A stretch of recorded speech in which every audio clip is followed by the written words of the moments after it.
राधे राधे सभी को, welcome to teaching career. तो चलिए प्रैक्टिस सेट नंबर 14 को शुरू करते हैं। ढोल उत्सव मनाया जाता है असम में। इसके अलावा जॉनबिल, हरनी गवरा, रजनी गवरा, बैसागु, वखो, दिहिंग पटकाई, अली ए लिलांग, रोंगकर, पराग, भौना। इसके अलावा अम्बुबाची जो फेस्टिवल है ये भी असम में मनाया जाता है। मणिपुर में उत्सव मनाए जाते हैं याओ शांग, चेरी ब्लॉसम और आपका चुम्फा। मिजोरम में एंथोरियम मनाया जाता है और चापचार कूट जैसे फेस्टिवल। कूट रूट वर्ड जब भी आएगा तो मिजोरम आएगा। नागालैंड में हॉर्नबिल जो 1 से लेकर 10 दिसंबर तक मनाया जाने वाला त्यौहार है। त्रिपुरा में खारची पूजा, अशोक अष्टमी, गरिया पूजा, पिलक और उनाकुडी जैसे त्यौहार मनाए जाते हैं। सिक्किम में लोसार, लोसुंग, सागादावा, कांग्यात, मंगन संगत समारोह जो है सिक्किम में मनाया जाता है। मेघालय में बांग्ला जिसको 100 ड्रम फेस्टिवल भी बोलते हैं। इसके अलावा वेहिंदखलम जिसको हैज़ा भगाने के बाद मनाया जाता है और रानीखोर, नोंगक्रिम ये सारे फेस्टिवल मेघालय के हैं। अरुणाचल प्रदेश में सोलुंग, ड्री, सोंगकेन, मरुंग, मोपिन, माइको, तमलाडू ये सब त्यौहार अरुणाचल प्रदेश में मनाए जाते हैं। फिर लिखा है आपका नेक्स्ट जो क्वेश्चन है वो है कौन सा वाद्य यंत्र ठोस यंत्र है।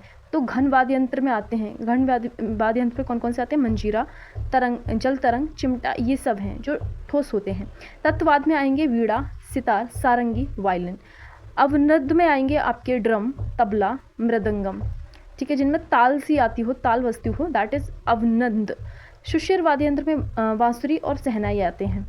खम्बा योईवी तो एक प्रदर्शन कला है, एक मार्शल आर्ट है मणिपुर की।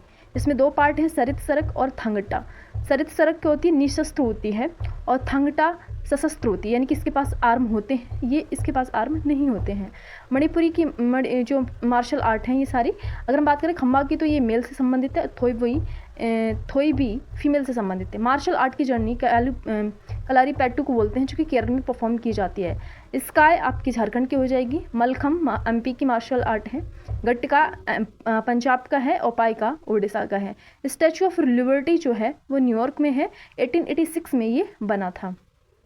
ओलंपिक पदक जीतने वाला पहला भारतीय और एशियाई टेनिस खिलाड़ी था लिएंडर पेज, जिसने कांस्य पदक जीता था 1996 में अटलांटा ओलंपिक जब हो रहे थे तब। 2024 में international tennis hall of fame में इनका नाम शामिल हुआ। सर्वाधिक ओलंपिक 1992 से 2016 तक खेलने वाले ये पहले खिलाड़ी बने और इन्होंने टोटल 7 ओलंपिक में परफॉर्म किया है। फिर लिखा है आपका भारत में आयोजित टेबल टेनिस विश्व चैंपियनशिप जो है 19वीं विश्व चैंपियनशिप हुई थी। ठीक है, 1952 में प्लस 1987 में भी हुई थी भारत में ही। वर्ल्ड टेबल टेनिस चैंपियनशिप जो पहली बार हुई थी 1926 में वो लंदन में हुई थी ओवरऑल पहली बार, लेकिन भारत में पहली 1952 में हुई थी।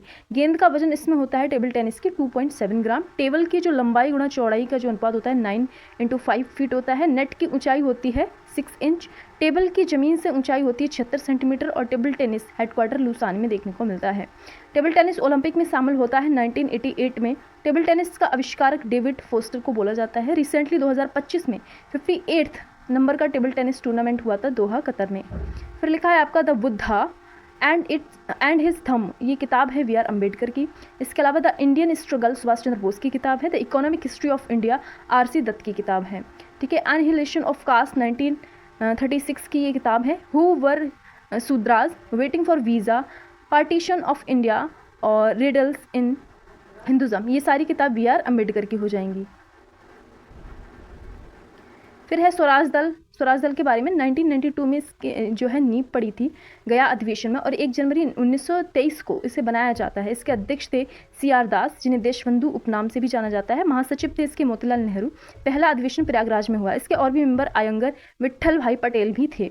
राजगोपालाचारी का संबंध 1925 में केंद्रीय विधानसभा असेंबली के अध्यक्ष थे, ये इससे है। भारत में 1918 में प्रथम मजदूर संघ बना था। BP वाडिया ने इसे बनाया था। ठीक है, पहले इसे MLU यानी कि मद्रास लेबर यूनियन 1918 में बना।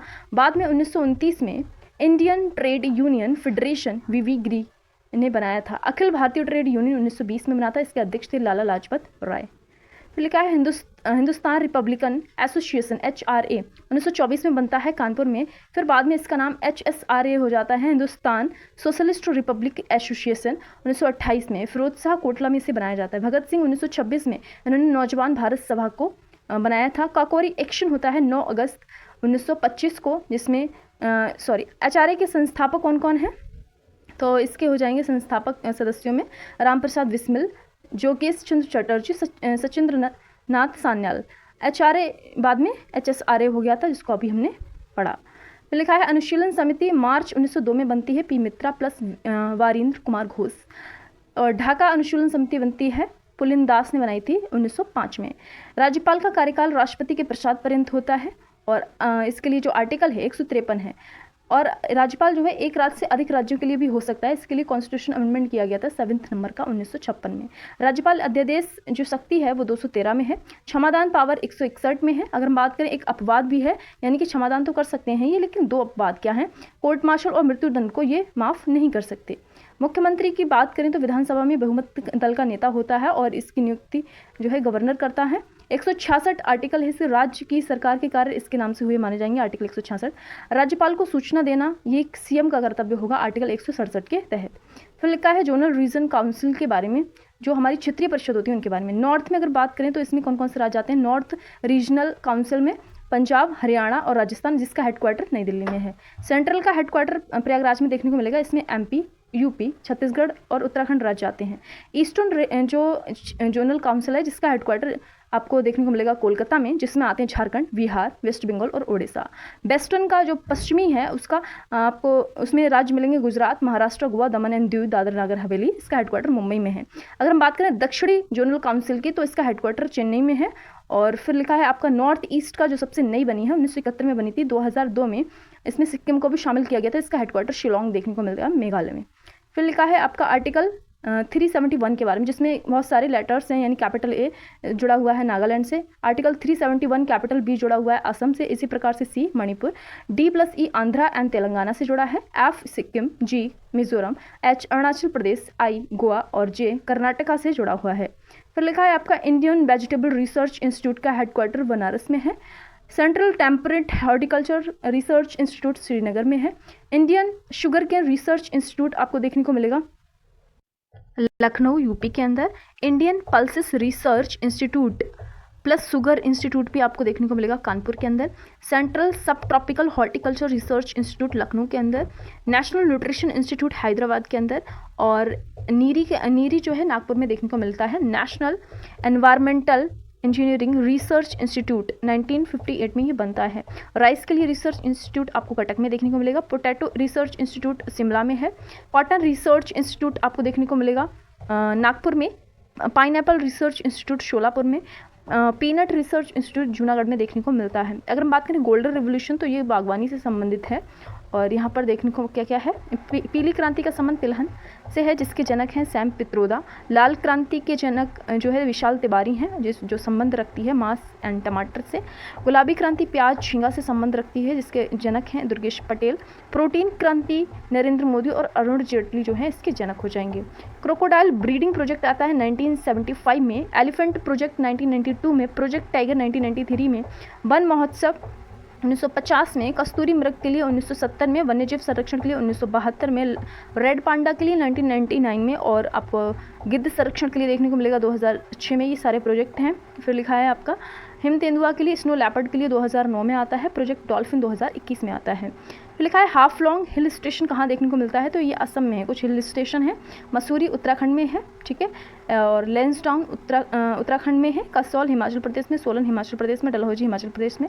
खंडाला आपका महाराष्ट्र में देखने को मिलेगा। इसके अलावा ऊटी तमिलनाडु में देखने को मिलता है, ठीक है। फिर है हिंदू वृद्धि दर नामक जो शब्द है वो राज कृष्ण ने गढ़ा था। NDC नेशनल डिफेंस काउंसिल 6 अगस्त 1952 को बनती है। 5 ईयर प्लान्स के लिए ये सपोर्ट के लिए आई थी। इसके हेड PM होते हैं और हेडक्वार्टर इसका न्यू दिल्ली में। फर्स्ट मीटिंग 1952 में कंडक्ट करी गई थी। स्वच्छ भारत मिशन टोटल क्लीननेस इसका मिशन था। 2 अक्टूबर 2014 को आता है। भारत को ODF घोषित किया गया था 2019 में। ODF मतलब ओपन डेफिकेशन फ्री, ठीक है। स्वच्छ भारत मिशन 2.0 कब लॉन्च हुआ था, 2021 में। सेंट्रल रूरल हाइजीन प्रोजेक्ट 1986 का है। फिर है सतत विकास जो शब्द है, सस्टेनेबल डेवलपमेंट जो वर्ड है वो 1987 में ब्रिटलैंड रिपोर्ट के जो है बेस पर इसे गढ़ा गया था। SDG इसमें गोल आते हैं, सस्टेनेबल डेवलपमेंट गोल्स, जो कितने हैं 17 रखे गए थे, ठीक है। फिर लिखा है ग्रेविटी के बारे में। G = 9.8 मीटर पर सेकेंड। घूर्णन गति अगर बढ़ती है तो ग्रेविटी कम होती है। घूर्णन गति अगर घटती है तो ग्रेविटी बढ़ती है, G बढ़ेगी। रासायनिक अभिक्रिया में हाइड्रोजन की वृद्धि जो है वो अपचयन कहलाती है। ऑक्सीकरण की प्रक्रिया में O2 ग्रहण की जाती है, ऑक्सीजन ग्रहण की जाती है, हाइड्रोजन को त्यागा जाता है, इलेक्ट्रॉन जो है वो डिक्रीज होते हैं। अगर रेडॉक्स की क्रिया बात करें तो ऑक्सीकरण प्लस अपचयन दोनों के साथ में जब क्रियाएं होती हैं तो रेडॉक्स कहलाती हैं। स्टार्च को तोड़ना अमाइलेज कहलाता है। जो स्टार्च को तोड़ने का काम कौन करता है? अमाइलेज करता है, सॉरी। पित्त रस स्रावित होता है यकृत से, जो लार्जेस्ट ग्लैंड है ऑफ द ह्यूमन बॉडी। यकृत लार्जेस्ट ग्लैंड है हमारी बॉडी की। अगर हम बात करें पित्त रस की तो येलोइश कलर का होता है, ग्रीन येलोइश कलर का होता है। फूड पाइप में अम्लीय बढ़ाता है और भोजन को क्षारीय करता है, भोजन को क्षारीय करता है, अम्लीय को कम करता है। अगर हम बात करें पीएच वैल्यू की तो 7.6 से लेकर 7.7 होती है इसकी। इसमें कोई पाचक एंजाइम नहीं होता, बसा का पाइसीकरण होता है। फिर लिखा है इंटरनेशनल बुकर अवार्ड 2025 के बारे में, ठीक है। आपको हेयर लैम्प को हार्ट लैम्प को, हेयर नहीं ये हार्ट लैम्प है, ठीक है, हार्ट लैम्प को दिया गया था, जो कन्नड़ भाषा की है और बानू मुस्ताक इसकी राइटर है। अगर बात करें इंग्लिश ट्रांसलेशन किसने किया तो दीपा वास्ती ने किया है। अवार्ड मनी इसमें दी जाती है 52 लाख रुपए। बात करें WPL की, वुमेन प्रीमियर लीग की 2025 की, तो मुंबई इंडियंस इसको जीती हैं ऑल्सो फर्स्ट बार, यानी कि ये फर्स्ट टाइम जीती थी मुंबई इंडियंस और इस बार भी जीती हैं। अगर हम बात करें वाटर डेवलपमेंट रिपोर्ट की तो यूनेस्को रिलीज़ करता है। वर्ल्ड वाटर डे जो थीम है 2025 की वो है ग्लेशियर संरक्षण। तो ये थी हमारी क्लास। अगर मुझसे कोई मिस्टेक होती है बोलने में या लिखने में तो उसको आप कमेंट सेक्शन में ज़रूर मेंशन करें। थैंक्स फॉर वॉचिंग, मिलते हैं नेक्स्ट वीडियो में, बाय बाय।